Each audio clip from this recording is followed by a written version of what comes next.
mula sa sabay-sabay na pagkawala ng kanyang mga anak hanggang sa pagkawala ng kayamanan at sa kanyang matinding karamdaman, sisilipin natin ang maraming pagsubok na kanyang hinarap.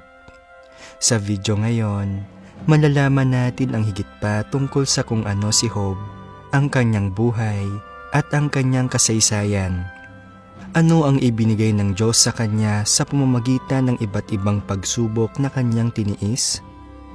Anong mahahalagang aral ang makukuha natin sa kanyang buhay? Sabay-sabay nating lutasin ang mga misteryo ng kasaysayan. Upang magsimula, unawain natin ang karakter na tinatalakay natin ngayon mula sa Biblia. Nakasaad sa Job chapter 1 verse 1 to 3. May isang lalaki sa lupain ng Az na ang pangalan ay Job, at ang lalaking yaon ay sakdal at matuwid at natatakot sa Diyos at humihiwalay sa kasamaan. At may ipinanganak sa kanya na 7 anak na lalaki at 3 anak na babae. Ang kanyang pag-aari naman ay 7,000 tupa at 3,000 kamelyo at 500 magkatuwang na baka at 500 asnong babae at isang totoong malaking sangbahayan, na anupat ang lalaking ito ay siyang pinakadakila sa lahat ng mga anak ng silanganan. Ayon sa ulat ng Biblia, si Job ang pinakamayamang tao sa mga tao sa silangan. Ang kanyang negosyo o ari-arian ay malawak. Bilang ama, nagkaroon siya ng 10 anak, 7 anak na lalaki at 3 anak na babae. Higit sa lahat, siya ay isang matuwid na tao. Ang kanyang pag-uugali ay walang kapintasan. Siya ay may takot sa Diyos at umiiwas sa kasamaan. Sa diwa, ang buhay ni Job ang maaaring pangarapin ng marami sa atin. Isang maunlad na negosyo, isang masayang pamilya, at matuwid sa mata ng Diyos. Gayunpaman, sa kabila ng lahat ng ito, dumaan din si Job sa panahong kinakaharap ng halos lahat. Panahon ng pagsubok. Ito ay hindi lamang anumang pagsubok, kundi isang napakahirap na pagsubok. Patuloy nating tuklasin kung ano ang kaakibat ng mga pagsubok na ito. Mula sa talata Job chapter 1 verse 6 to 12, isang araw nga nang ang mga anak ng Diyos ay magsiparoon na magsiharap sa Panginoon, na si Satanas ay naparoon din naman na kasama nila. At sinabi ng Panginoon kay Satanas, "Saan ka nanggaling?" Nang magkagayoy sumagot si Satanas sa Panginoon at nagsabi, "Sa pagpaparoot parito sa lupa at sa pagmamanhik manaog doon." At sinabi ng Panginoon kay Satanas, "Iyo bang pinansin ang aking lingkod na si Job? Sapagkat walang gaya niya sa lupa, na sakdal at matuwid na lalaki, na natatakot sa Diyos at humihiwalay sa kasamaan."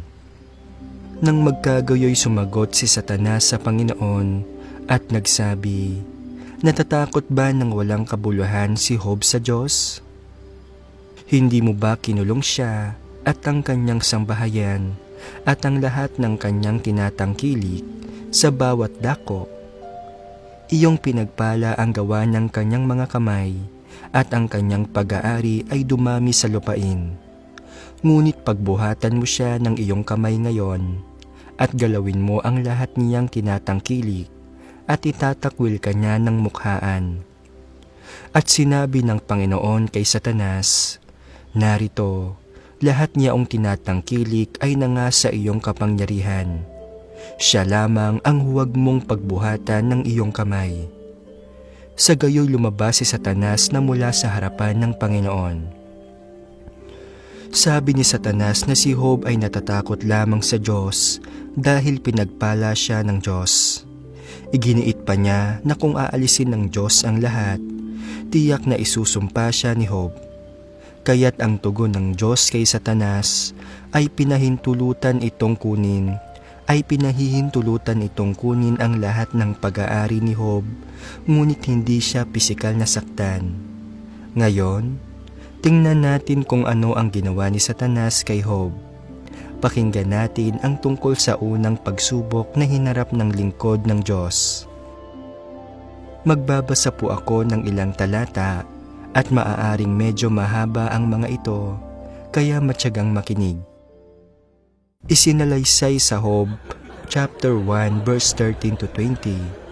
At nangyari isang araw, nang ang kanyang mga anak na lalaki at babae ay nagsisikain at nagsisiinom ng alak sa bahay ng kanilang kapatid na panganay, na dumating ang isang sugo kay Job at nagsabi, ang mga baka ay nagsisipaggararo at ang mga asno ay nagsisisabsab sa siping nila, at idinaluhong ng mga sabeyo at ipinagdadala.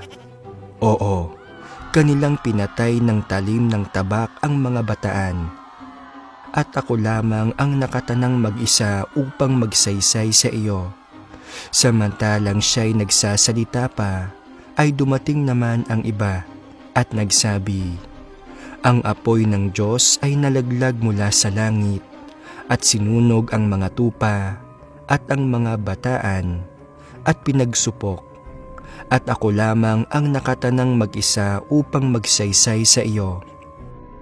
Samantalang siya'y nagsasalita pa, ay dumating naman ang iba at nagsabi, ang mga Kaldeyo ay nagtatatlong pulutong at dumaluhong sa mga kamelyo at pinagdadala.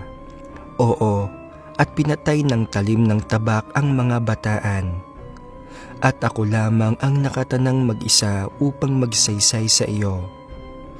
Samantalang siya'y nagsasalita pa, ay dumating naman ang iba at nagsabi, ang iyong mga anak na lalaki at babae ay nagsisikain at nagsisiinom ng alak sa bahay ng kanilang kapatid na panganay.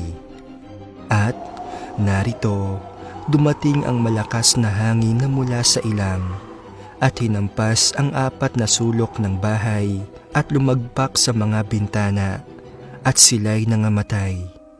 At ako lamang ang nakatanang mag-isa upang magsaysay sa iyo. Nang magkagayoy bumangon si Job, at hinapak ang kanyang balabal, at inahitan ang kanyang ulo, at nagpatira pa sa lupa at sumamba. Mga kaibigan, ang eksenang ito ay maaaring sumasalamin sa mga karanasan sa ating sariling buhay. Habang ang isang problema ay nananatiling hindi nalutas, ang isa pa ay sumusulpot at ang mga hamon ay tila dumarami. Gayunpaman, ang sitwasyong itong kinakaharap ni Job ay talagang napakalubha. Biglang naglaho ang kanyang buong kabuhayan sa iba't ibang paraan. Ang kanyang mga alagang hayop ay ninakaw, ang kanyang mga tagapaglingkod ay pinatay, at ang kanyang mga ari-arian ay nawasak. Bago pa man matapos ang pag-uulat ng mga lingkod ni Job, may dumating na iba pang tao na may dalang balita na walang kaugnayan sa kanyang paraan ng pamumuhay. Habang ang mga anak ni Job ay nagsasaya sa bahay ng kanilang panganay na kapatid, isang malakas na hangin ang humampas na gumiba sa bahay. Ang mga anak ni Job ay nakulong sa loob at silang lahat ay namatay.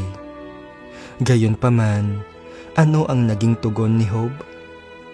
Siya ay tumayo, pinunit ang kanyang damit, nag-ahit ng kanyang ulo, at pagkatapos ay lumuhod sa lupa upang sambahin ang Diyos. Sinabi ni Job, hubad akong lumabas sa bahay bata ng aking ina, at hubad na babalik ako roon. Ang Panginoon ang nagbigay, at ang Panginoon ang nag-alis. Purihin ang pangalan ng Panginoon. Sa kabila ng lahat ng nangyari, hindi nagkasala si Job, hindi siya nagreklamo laban sa Diyos. Sa halip, pinuri niya ang pangalan ng Diyos. Mula rito, makikita natin na si Job ay talagang isang ganap na matuwid na tao, isang huwaran sa sangkatauhan. Gayunpaman, hindi kumbinsido si Satanas. Naniniwala ito na kung tuwirang sasaktan nito si Job, tiyak na tatalikuran niya ang Diyos. Tingnan natin kung ano ang sumunod na ginawa ni Satanas kay Job.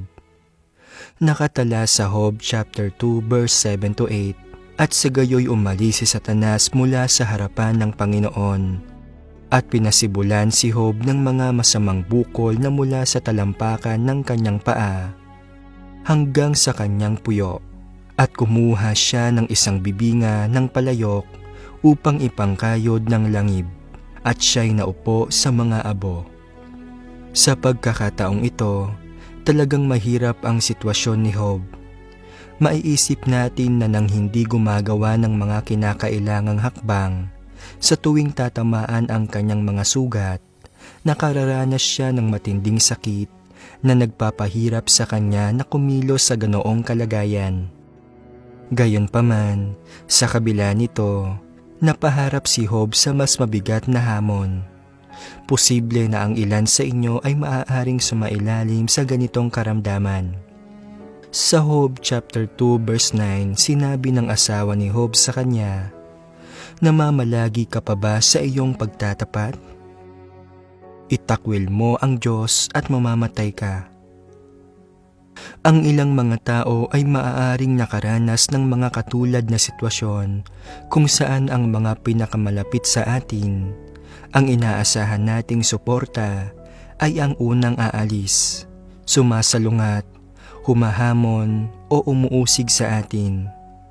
Gaya ni Job, ang natitira na lang sa kanya ay ang kanyang asawa, ang kanyang kasama sa buhay. Gayunpaman, sa halip na pasiglahin siya sa panahon ng kanyang paghihirap, iminungkahi ng kanyang asawa na sumpain ni Job ang Diyos at wakasan ang kanyang buhay. Ngunit ano ang paninindigan ni Job sa harap ng lahat ng ito? Tumugon si Job sa kanyang asawa, "Ikaw ay nagsasalita na gaya ng pagsasalita ng hangal na babae. Ano? Tatanggap ba tayo ng mabuti sa kamay ng Diyos at hindi tayo tatanggap ng masama?" Sa kabila ng lahat ng pinagdaanan ni Job, napanatili niya ang kanyang integridad, nanatili sa kanyang pananampalataya sa Diyos, at sa huli, lalo siyang pinagpala ng Diyos. Ito ay makikita sa Job chapter 42 verse 12 to 13 at 16. At sa gayoy pinagpala ng Panginoon ang huling wakas ni Job na higit kaysa kanyang pasimula. At siya'y nagkaroon ng 14,000 tupa at 6,000 kamelyo at 1,000 tuwang na baka at 1,000 asnong babae. Siya na may nagkaroon din ng 7 anak na lalaki at 3 anak na babae. At pagkatapos nito ay nabuhay si Job na 140 taon, at nakita niya ang kanyang mga anak at ang mga anak ng kanyang mga anak hanggang sa 4 na saling lahi. Kaya, anong mahahalagang aral ang matututuhan natin dito?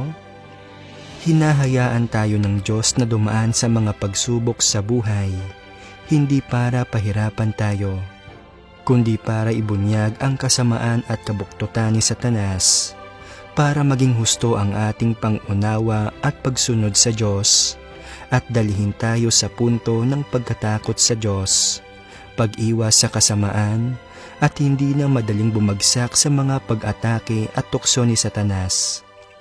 Kung mapagtatagumpayan natin si Satanas, ganap tayong mapapabilang sa Diyos at mabubuhay ng walang hanggan sa kanyang mga pagpapala. Kaya, kung mawawala sa iyo ang lahat, patuloy ka bang maniniwala sa Diyos? O tatalikuran mo siya?